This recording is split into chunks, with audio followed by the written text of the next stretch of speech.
Depuis 3 ans, il pleut très peu à Vallirana en Catalogne, une ville de 16 000 habitants à une demi-heure de route de Barcelone.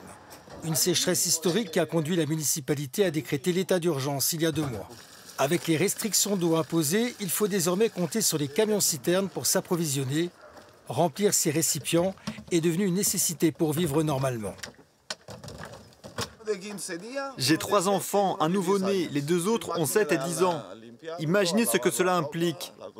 Eh bien, vous ne pouvez pas faire la vaisselle, la lessive, pas de machine à laver non plus. Rien même pour les besoins, il n'y a presque pas d'eau. Pour la mairie, ces restrictions s'imposent. Car après un été caniculaire et un début d'hiver anormalement sec, les niveaux des nappes phréatiques sont dans le rouge. Il y a quelques années, les précipitations atteignaient 600 à 800 litres par mètre carré et par an. En 2023, on était à seulement 300 litres par mètre carré. Nous avons eu 3 années de précipitations très inférieures à la normale. La situation aujourd'hui est très critique. Pour mieux mesurer la sécheresse qui sévit dans la région, il suffit d'aller faire un tour en forêt. Ici, l'absence de pluie liée au réchauffement climatique est bien visible, notamment sur les arbres. Certains n'ont pas survécu, d'autres sont très abîmés.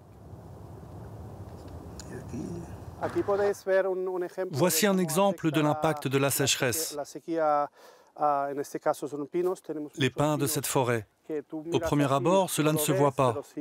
Mais si l'on regarde en l'air, on voit que la couronne n'est pas verte et qu'elle commence déjà à se décomposer. Dans ces champs, même constat. L'herbe est bien moins verte qu'elle ne devrait l'être. Une terre aride et des récoltes catastrophiques depuis 3 ans, c'est toute une profession qui est aujourd'hui menacée. La saison dernière, dans cette région, 100% de la récolte de céréales a été perdue. 90% de la récolte de fourrage et la même chose pour l'huile. Alors pour trouver de l'eau, certains font appel à des sourciers. Avec leur drôle d'instrument, une baguette et un pendule, ils arriveraient à détecter des puits ou des nappes phréatiques. Ils viendraient d'en trouver une.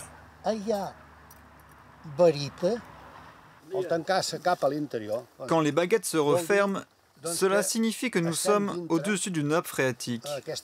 Il y a de l'eau et elle produit un champ magnétique que je capte.